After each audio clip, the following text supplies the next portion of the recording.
Okay, take it away, Chelsea and Annie. I don't see Annie here, so I'll be taking it away. Okay. Yep. All right. So well, the first item, I guess we could do introductions. Yeah, for, good idea. The new stream team coordinator. So I'll start. I'm Chelsea Mandigo. I'm with the rep for Essex Junction, and I'm the water quality superintendent down here. Okay. Do you want me to call names, Dan? Would that be easy? Yeah, sure, go ahead. All right, I'll just go around my screen.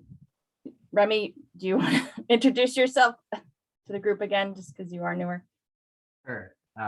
Remy Katol. I'm district manager for Winooski NRCD. All right, Adelaide. Hi all, my name is Adelaide Dunn. I'm a recent hire conservation specialist at WNRCD as well with Remy. Dave Barron. Hi, I'm Dave. I run Pluck and we handle the advertising and creative in the web. Regina. Dan kind of already introduced you, but. Everybody, Regina Mahoney, Chittenden County Regional Planning Commission. All right, Dan, I'm going to skip you because you already said your name. Chris. I'm Chris Robinson, Water Quality Superintendent, Town of Shelburne. Dave Allerton. Yeah, there I am. I'm Dave Allerton, the Public Works Director in Milton. Lonnie. Hi there, this is Lonnie Raven. I work for UVM. I'm the UVM rep for this lovely meeting. Katie.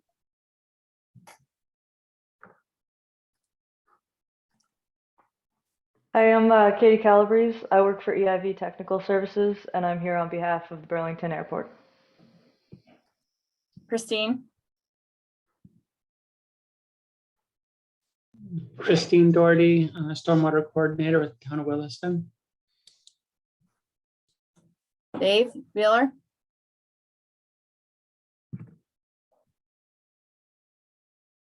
Hi, I'm Dave Wheeler. I'm the Stormwater Superintendent for the City of South Burlington. Ryan. Hi, Ryan Lambert, City Winooski, City Engineer. Cy.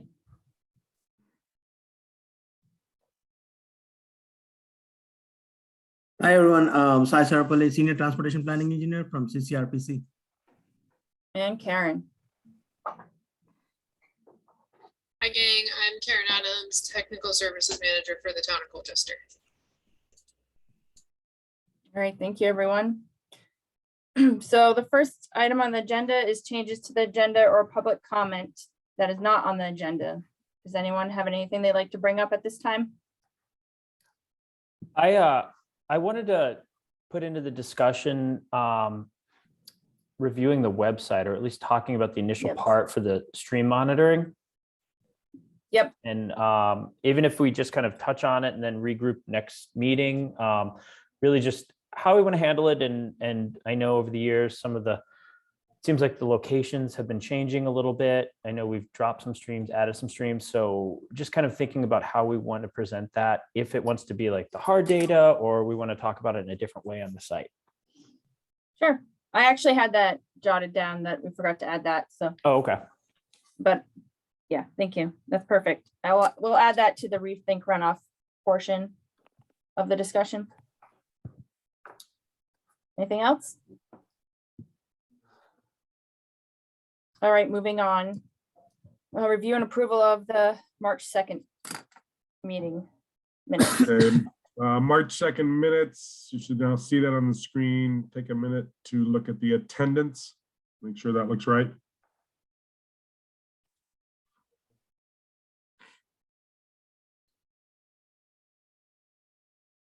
All right. Does anyone have any comments on the minutes or changes? If not, can I get a motion to approve the minutes for March 2nd as drafted? So moved, this is Karen. Can I get a second? Anyone? I'll second. Thank you. All those in favor say aye. Aye. Aye. Aye. Any opposed or any abstaining? All right, so moved. All right, moving on. The next item is the Stream Team program update. So Remy, you have the floor. Thanks, Chelsea. So first and foremost, we've hired a new conservation specialist for WNRCD. Adelaide Dunn is here with us and will be taking the lead as the Stream Team coordinator. I'll be assisting her throughout the summer as we've kind of got a lot of initiatives, and Stream Team is going to be one of our primary priorities throughout this summer. So really excited to have Adelaide on board. I think she's going to be a great fit for the Stream Team program, and she's really excited.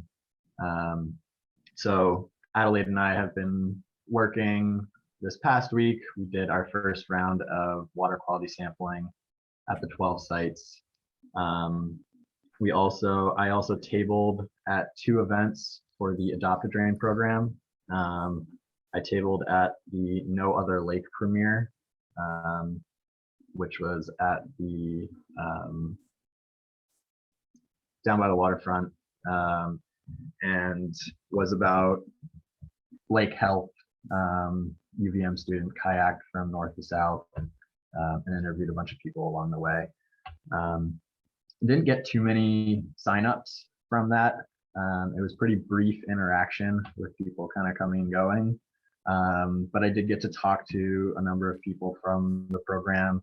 The few people that were interested in signing up, unfortunately, were from communities that haven't adopted the program. So there were a few from South Burlington, Williston, and Winooski.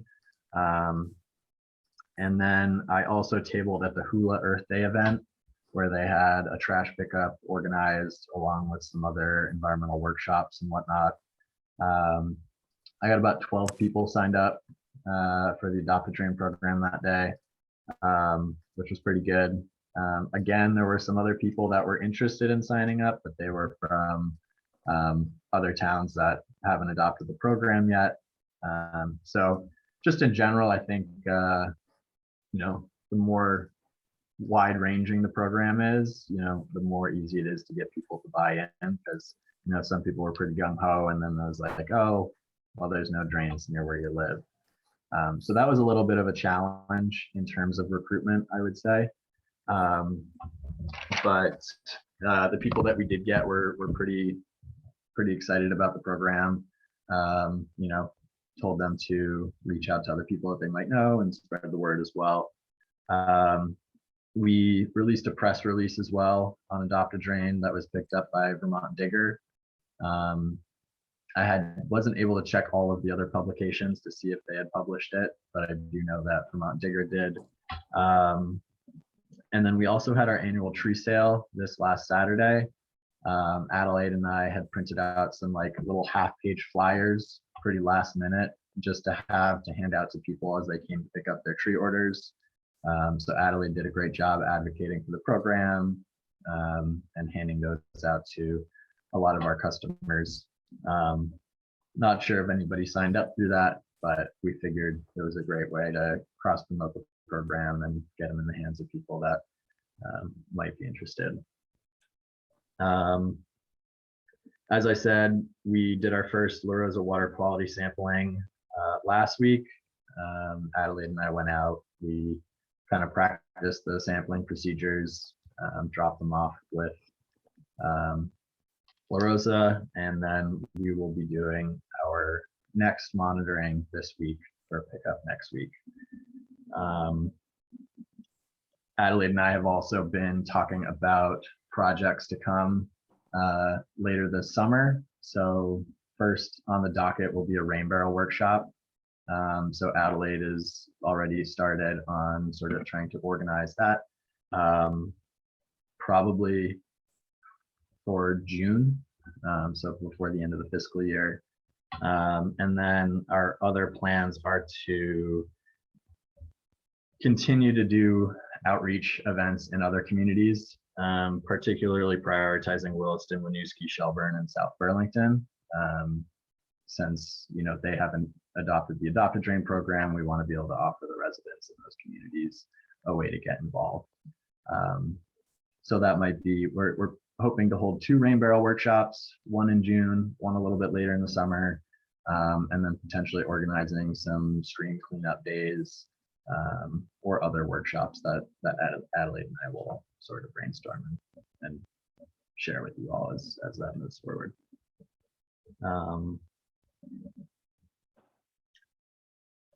Yeah, I think that's about it. I think the only other thing that I was maybe hoping to discuss, and I don't know if we want to discuss this at a later date, but continued promotion for the Adopt a Drain program and how we want to move forward with that. Yeah, we do need to talk about that, but not everyone's, I guess we'd spend a few minutes, but if it's going to be a larger discussion, we should schedule a separate meeting about it. Sure. I have a question. Do we have any data from Hamline on what we should expect for signups? I don't recall. I don't, yeah, it's never really come up that I can think of. Okay, maybe, I mean, I'm happy to reach out to them and just see, because we could be in line with other cities that have implemented it, or we could be ahead or behind. But I know the city that the university is in has a lot of buy-in. I mean, but that was where they started. It's been there for a while. Okay. That's the one they talk the most about. Okay. Yeah. Yeah, I'm curious, like outside of, and I'll actually specify then outside of that city. Yeah. So we, don't get the skewed numbers. In addition to everything else, so we used our Facebook tip of the month right now to kind of target those people in those towns. And I know so far it's been running probably a week, maybe. We've got 11 click-throughs. We can't track if they're actually signing up, but our goal is to pepper our typical social media posts with additional posts about it. And then depending, and this is probably an off-topic discussion, I think out of our digital budget right now, we kind of just held, I want to say like $600 or $700. And I didn't want to spend it without, kind of a larger conversation, but we could potentially target specific ads to those communities if we want. And we still have time to kind of pull more if we wanted. I know it was kind of a hot button topic with who's in it, who's not in it. How does that kind of affect the overall structure of our ad buy? But something to consider. Mm-hmm. Yeah. I think Green Up Day is a great opportunity to reach a lot of people as well. Even about Stream Team. So it's not just about Adopt a Drain, but and Rethink Runoff.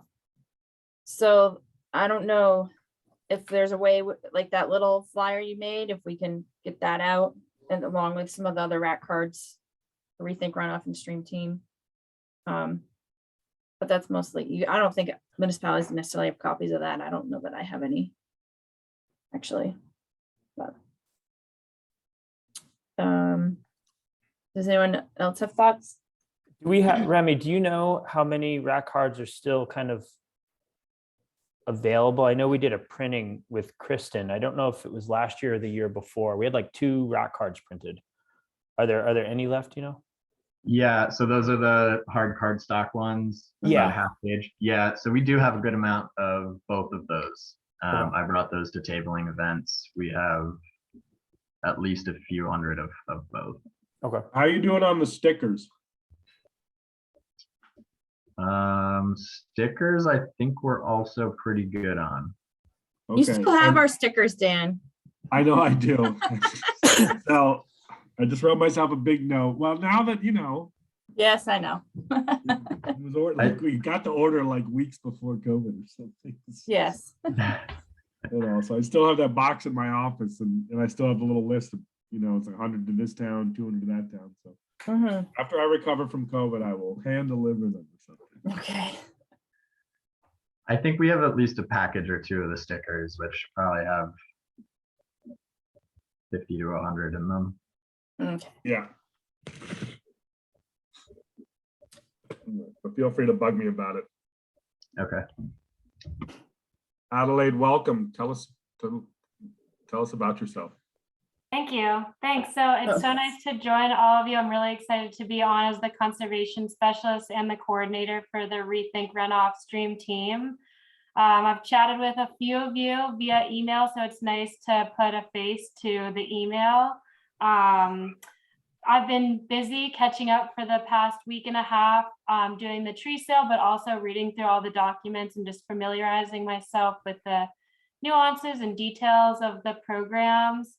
One thing I've been working on is just reaching out to volunteers for the La Rosa stream monitoring for the stream team. So having a training day and having a survey for the site selection, getting that ball rolling. So we're hoping to have volunteers on soon, which should take some of the pressure off of Remy and I for doing that. And I've also reached out to Chelsea and Annie kind of to coordinate an orientation to get some more direction on the program. And then we also, I've been building the newsletter. So we do a quarterly newsletter and incorporated the Adopt a Drain in there, as well as volunteer interest for the stream team monitoring effort. And just getting the ball rolling with the rain barrel workshop. Thank you so much, Dave, for reaching out with the barrels that can be donated. That was really helpful. Yeah. Just getting a couple different programs going and kind of learning as I go. If anybody wants to reach out or has any expertise, I'd be happy to schedule a meeting with you and get caught up to speed on a few things. Yeah, that might be good for the towns that are not part of Adopt a Drain anyways, just to pick their brain. Absolutely. Yeah. But I feel like we didn't finish the Adopt a Drain conversation, but we can schedule that separately. But I do think trying to capture Green Up Day and handing out some information for those municipalities that do hand out their bags would be important. Is there a way you could send that so we could, print it, the little sheet you made? Yeah, absolutely. Okay. I think that's a great idea too. And stickers, people are already engaged in committing to keeping their local communities clean. I think that's a great resource. Yeah. Anyone else want to speak about Stream Team or Adopt a Drain right now? I had one thought, just hearing Remy talk about tabling and how there was some folks from South Burlington interested in participating. Just one thought, we could always, encourage them. They're always welcome to maintain their, clean off their storm drains. They don't necessarily have to be signed up as part of a program. If people really want to do that, nothing's stopping them. But I was also thinking maybe we could have something else for them to do if they feel left out. I feel like there are other programs and initiatives to do good work, or have a environmentally beneficial lawn. There's like the Raise the Blade campaign. There's the Blue certification program. So if we even had just some other directions we could point them in, so they again don't feel like they're left out. Or even water quality monitoring, if they're interested in that, volunteering for that. Yeah, totally. Yeah. We have other volunteer opportunities too. So Yeah. I think that's a great point, Dave. I've been reaching out to return volunteers and also trying to target, a new audience based on other volunteers that have participated in other projects. So I think looking at those communities that aren't in the 5 is a good option. I'll dig into that.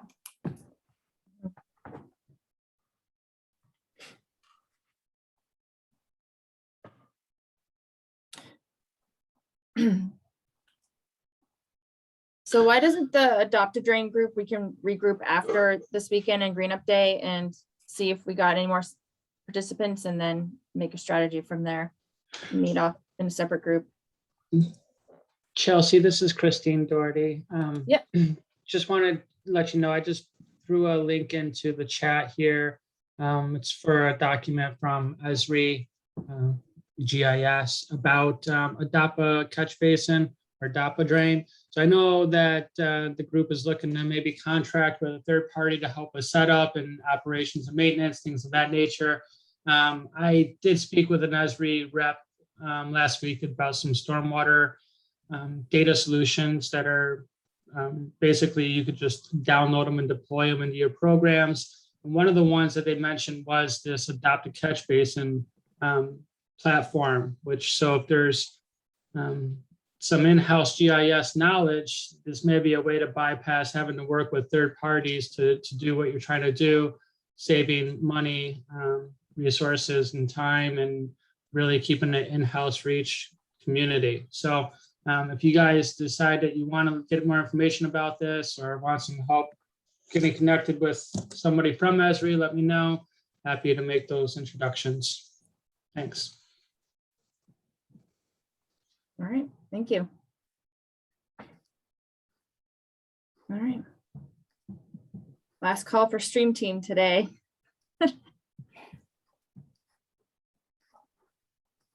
Okay, it sounds like we have a path forward for now. So let's move to rethink runoff.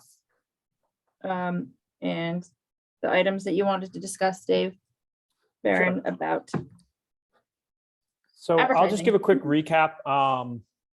Winter campaign was January through kind of the end of March, I guess. It's smaller, so we spent about $1,000, 652 clicks, mostly pushing pet waste and reducing salt use are really the three that we hit. We did also do a smaller run at Vermont Digger. So starting mid-April is really our biggest push for the spring. That's in full force right now. That's kind of across VPR, 7 days, Google, Facebook as we're kind of moving in. And normally what we do is we run our budget through Memorial Day and then, excuse me, any residual we push into June and kind of shift the types of ads we're showing to more summer recreation water use. So that's kind of the run of advertising right now. Like I said, we do have, you know, a small amount set aside if we want to do Adopt a Drain specific ads on Google. We can talk about that in the kind of the separate meeting and see how we want to use that. So then the, excuse me, the other thing I just want to talk about is how we're looking at stream monitoring on the site. And I know, Remy, you sent me some new data probably about a month back, but I just wanted to kind of start the process of looking at it. And I'm just gonna, I don't know if I can share my screen or not. I might not be able to. You should be not able through to. Zoom, but more, I'm on a brand new computer. So I have to kind of see how that works. I'd have to leave the meeting, but long story short, and I'll send the link around. Over the years, we've been monitoring the stream data and down to kind of a granular level. We kind of give the numbers, we see what we're testing. But as we've kind of shifted year to year, our test sites have shifted on the streams. I think over the last 5 years, we've brought a stream on, we've dropped some streams off. So what I want to do is get a sense of, excuse me, how we should look at presenting that initiative as a whole. Is there issues kind of keeping data as one, like if we're talking Centennial Brook and we're testing in different areas every year, which I think we are to some degree, you know, is an issue if we're keeping the data as though it's consistent year to year. You know, I think in some cases we've skipped a year in a stream here or there. So I just want to kind of take a look at that section of the website and you know, we can start to look at rethinking it, redesigning it, and see what the kind of goal is of it. I think when it started, it was really adding in that data for kind of citizen scientists that really want to get granular. And that's something we can still do, even if it's in a spreadsheet or something else.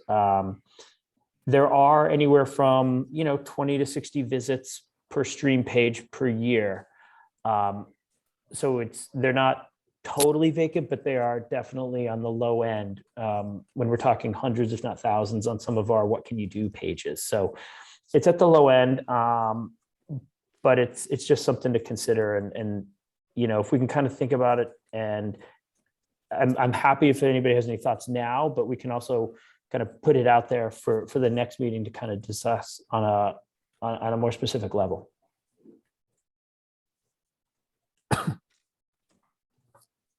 Well, we have time now. So if anyone does have any initial thoughts. And this is I just put in the chat kind of it's the landing page for it.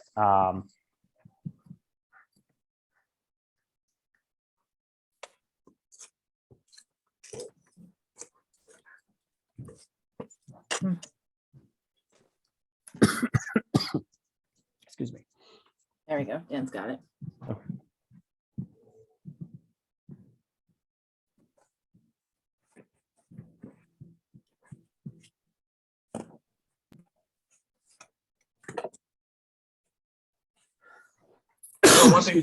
One thing that occurs to me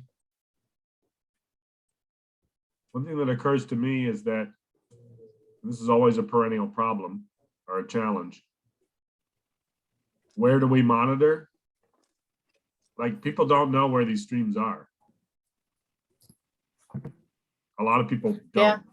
Yeah, I'm guessing. So I'm wondering if where do we monitor might be just a simple county graphic with the streams highlighted, and then you click on the stream. So I believe if you click on the link, like if you click on Centennial Brook, it brings up a map. There you go. And it kind of gives this overview of where that stream is at, if that's helpful. Yeah, so that's good. I'm just wondering if you wanted to make this some sort of a map feature. Right. On the first, it's just an idea. And then it's always a challenge with web layout, and I'll defer to you, Dave, on how big you want. It's kind of like the story map thing. Like right now on story maps, they used to be geographic, and now they've turned into monster websites where you just keep scrolling down and down and down and down. So whether or not this photo wants to be a little smaller or something to, make it realize that. So, but it's up to you. Just my layman's thoughts. Can you click on one of those brooks, Dan? Sure. Yeah, so the initial gives some information, and then if you scroll down, the data is there on it kind of year to year.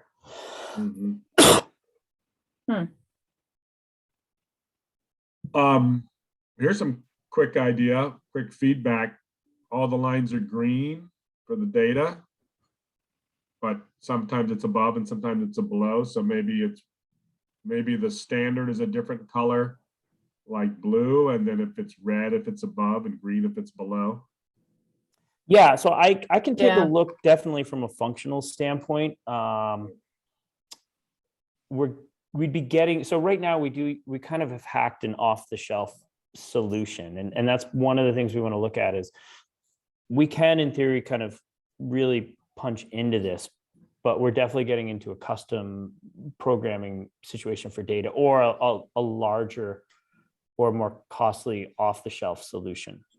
Again, neither's necessarily wrong or right. And I think if we decide we do want to keep it, yeah, we can look at that. I know part of it was, I think, the year that we did the Google story with Kristen, we didn't even have monitoring. So we'll definitely have a gap in the year. Right. And I know I'm seeing a couple people have their hands raised, so you can. Oh, I can't see that. No. Oh, okay. Okay. I'm just curious. It looks like at the very bottom of this page, it describes that this data actually goes to A&R. And then I assume ultimately it lands in maybe a tactical basin plan or someplace else that's potentially even more user-friendly to find it? The think data, Remy- I mean, the links we have, and I will say this, like, they go generally into like the A&R website. It's not necessarily into a full list of data. Yeah, so I'm just wondering, maybe in terms of like what the actual data is, maybe there's a better place that we just send people to as opposed to keep reporting it here. If that's what I'm sort of hearing your larger question, Dave. So I'm just. Yeah, I mean, I guess that is yeah, I mean, do we keep the data?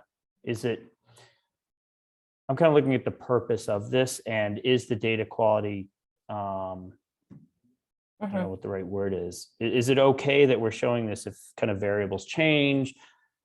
You know, it's one thing to say we test and, you know, turbidity's high here, sodium's low here, this stream is bad and needs help. Is it another thing if we're showing data, like specific data for that, you know, from a scientific method standpoint? Remy, you want to go? Your hand up. Yeah. I like kind of how the data is presented. Honestly, like I like the graphs. I think they're pretty easy to read. I think they're pretty easy to understand. I think what maybe this portion of the website could really benefit from is more of a storytelling and interpretation of that data to make it more accessible to a larger audience.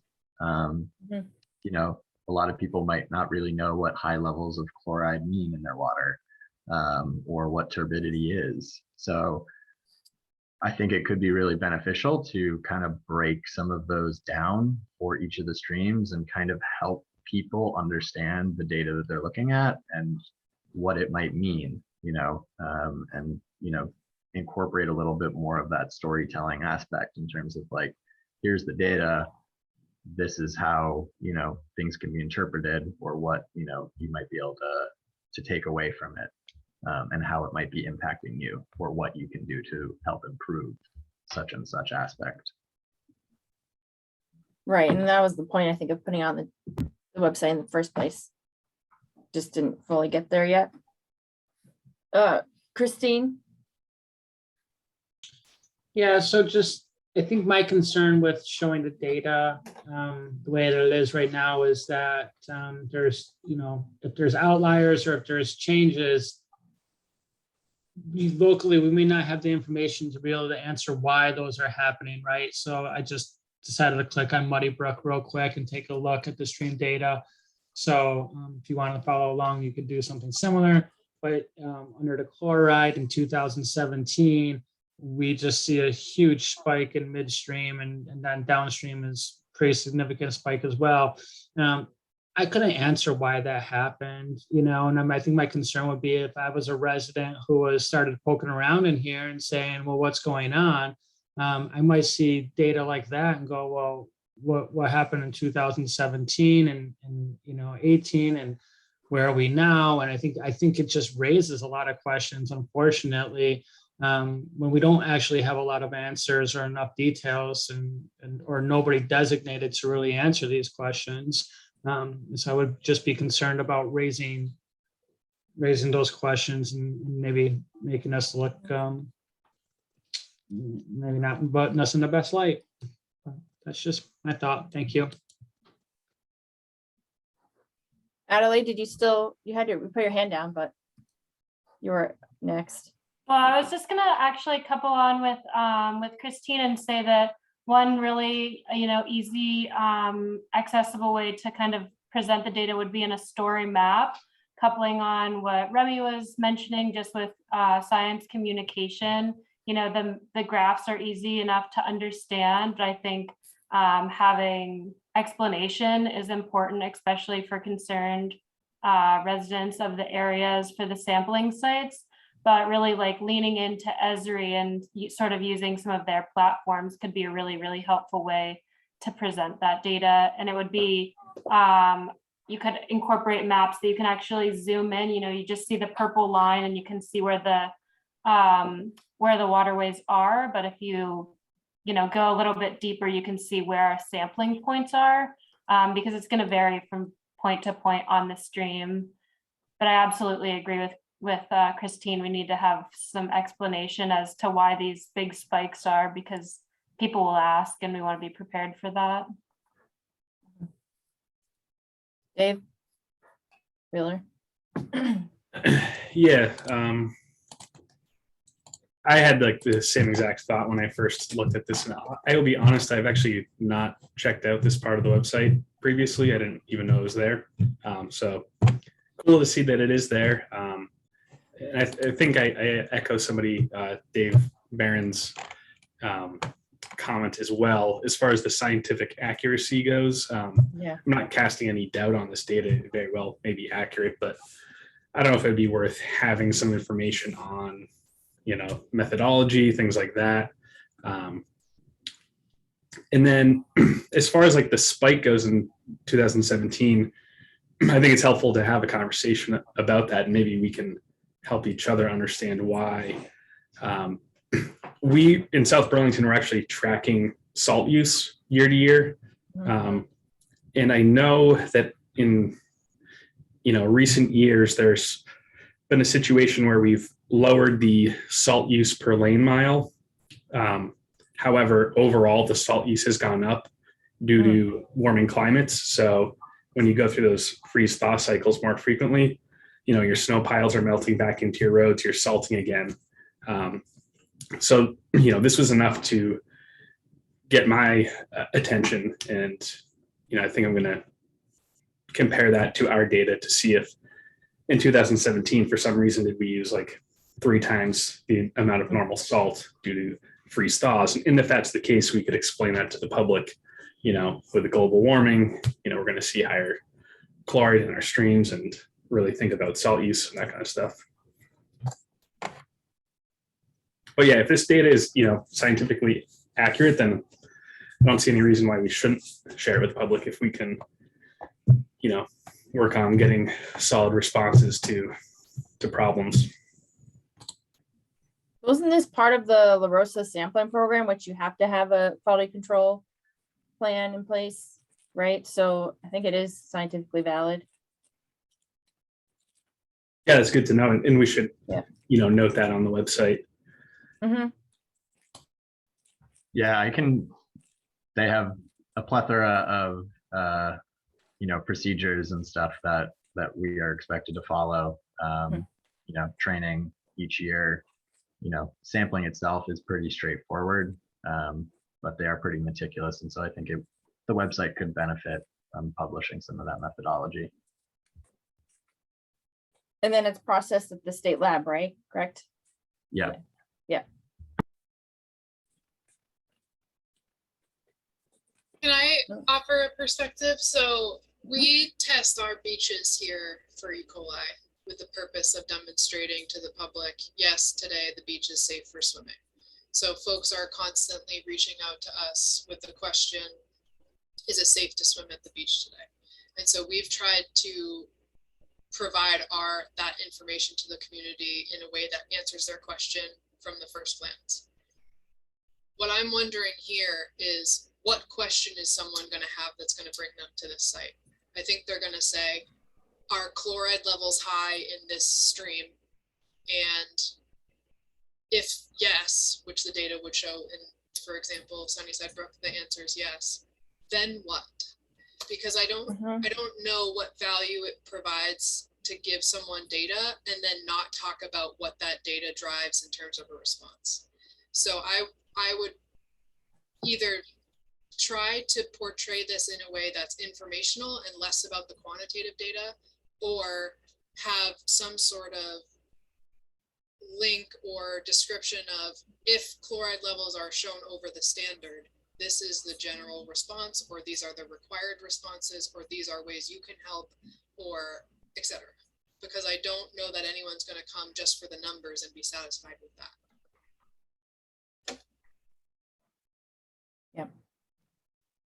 I just want to add on to that, because I don't even think people are asking that question.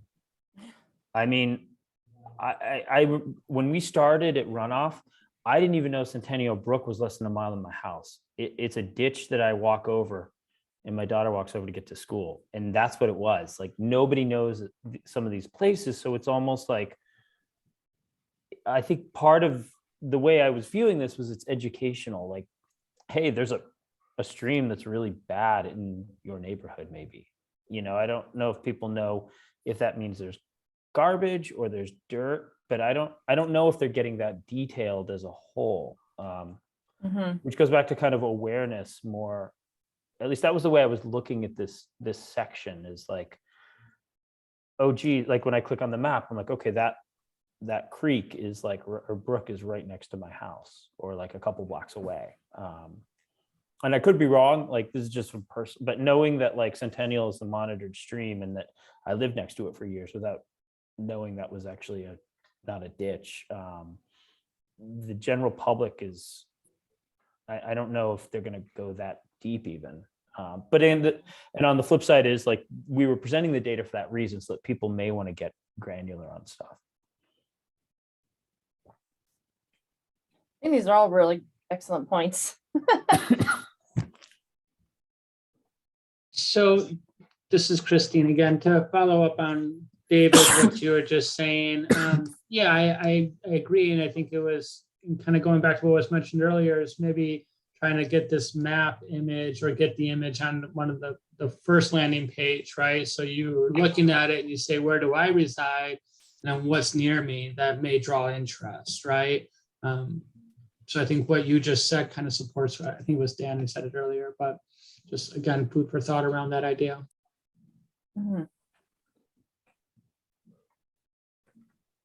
Okay. So Dave Barron, there's lots of Daves in this group.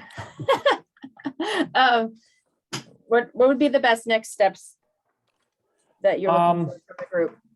Because this is really great conversation. Do you want us to like kind of choose a path, or maybe we have a subcommittee? Yeah, it might be good to have a subcommittee. Let me look at this, because it does also tie in with like some of the, this is like the third level down from Explore Your Watershed, which does have kind of an overarching map of all the streams that are impaired. Let me take a look technically too, what's easy to do and what's not easy to do. And both are kind of viable avenues. Like it may not be a huge lift to kind of reorganize this whole section, which kind of starts with like, hey, what's a watershed? Leads into what's my watershed, what's impaired here. And then if you keep drilling down, it's okay, here are all the streams we monitor. So we've always kind of, this section has always been there as an educational reference. We don't advertise to drive people to it, because we're driving people to the what can you do. And so from my standpoint, I'll think about it technically, but maybe kind of have everybody, if you want to, we can meet offline in a separate group. And if anybody has strong thoughts on like the purpose of this section of the site, you know, how do we want to, if people are visiting it, you know, what are they doing? Like, how would they get here? And what would you want them to gain from, you know, any of the pages in the site? Is it, like I said, like from my vantage point, it's, oh, wow, there's like a horribly like dirty, not dirty, but like a brook that I didn't even know was a brook near my house. Is that like the general universal thing? Or is it, you know, hey, there are streams that are being monitored. Do we link them back into the stream team section where they can volunteer? Or is it like general awareness of, you know, here are the streams in this area that we're looking at? I guess just kind of trying to think of what we want people to come away from with this section. Is it just knowledge, or is it taking action? And I guess both are kind of part of our kind of, I don't know if they're the MS-1 and 2, like education and awareness. But thinking of it from that standpoint. Well, maybe we don't really need a separate community. I mean committee. If you want to look at the technical side, and then if people just want to email Annie and I with their general thoughts, and we can summarize it, include it in the next meeting as Sure. like a summary, and see if there's a clear path from the folks that do have opinions on this. And then that might just answer our question then. I mean, it could also be that we keep the graphs, but maybe we hide the numbers. So we're looking at trends and not granular Yeah. data. Mhm.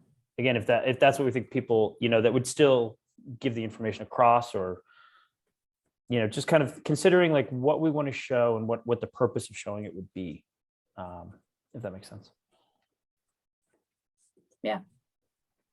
And I'll definitely kind of take next month and really think about this. That sounds great.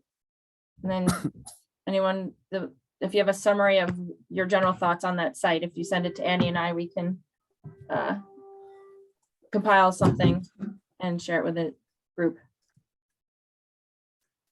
And there might be a clear consensus, and then we got a path. All right. Was that everything you had for Rethink Runoff?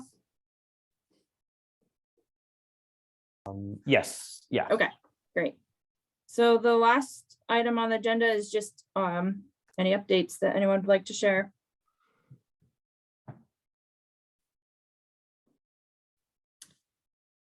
Any updates?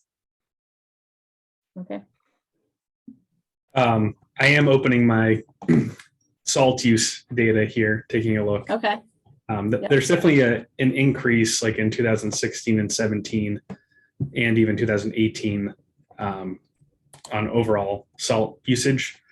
And then that drops off in 2019 and 2020, but I'm trying to think of when did COVID start? How many years has it been? Obviously there's probably a dip correlated with that, but yeah, it looks like we did use more salt around 2017. Does V-Trans provide data? Oh, just give me 2 minutes. I'm almost done. I don't know. I'm not sure that they track that. Yeah. You would think they would, though. And it is mostly all District 5, so it's just Westford is District 8, but that's not an MS-4, so that's not bad. So. Yeah, and when did Phil Scott become governor?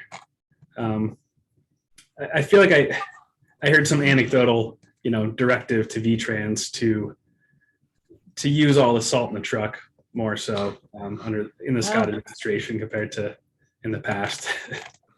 But They've also been doing the brine thing though, right? So Yeah. right. And we actually have an increase in brine use or like the liquid de-icer in 2016 and 17.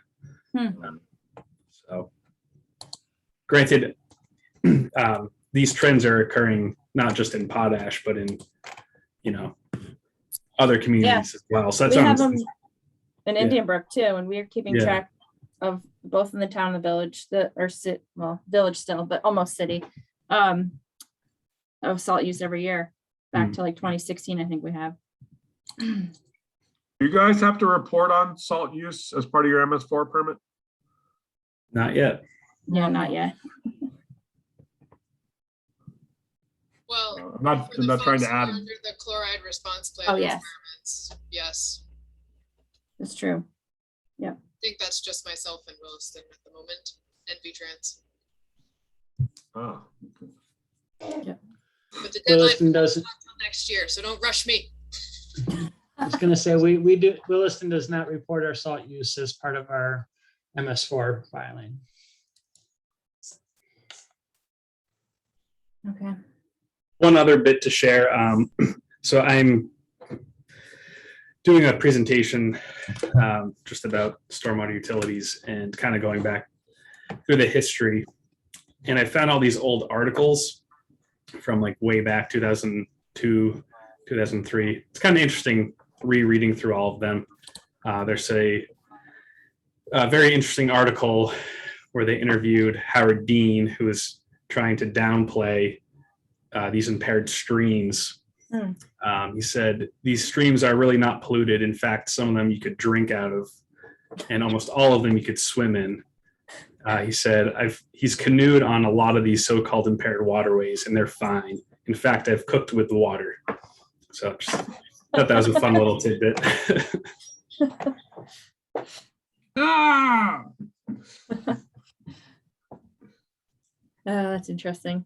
Yeah, let's do this, All right.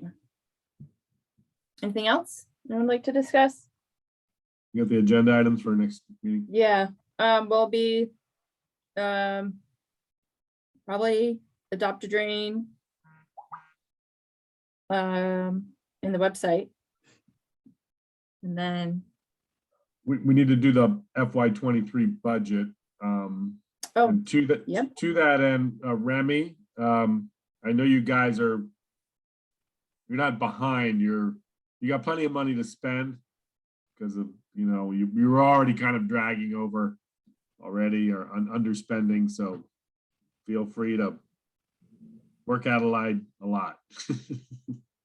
Yeah, Dan, absolutely. So yeah, we do have a good amount of funds to spend down. And as I said, rethink runoff is going to be our primary priority this spring into the summer. And Adelaide and I will both be working together on a number of those projects as well. Great. Yeah, and Dave, keep on top of your billings too and get them all in to me as soon as you get through June 30th. But yeah, let's just stay on top of it so we can do it. And just so you know, as we start FY23 is the time for our next survey. Yeah.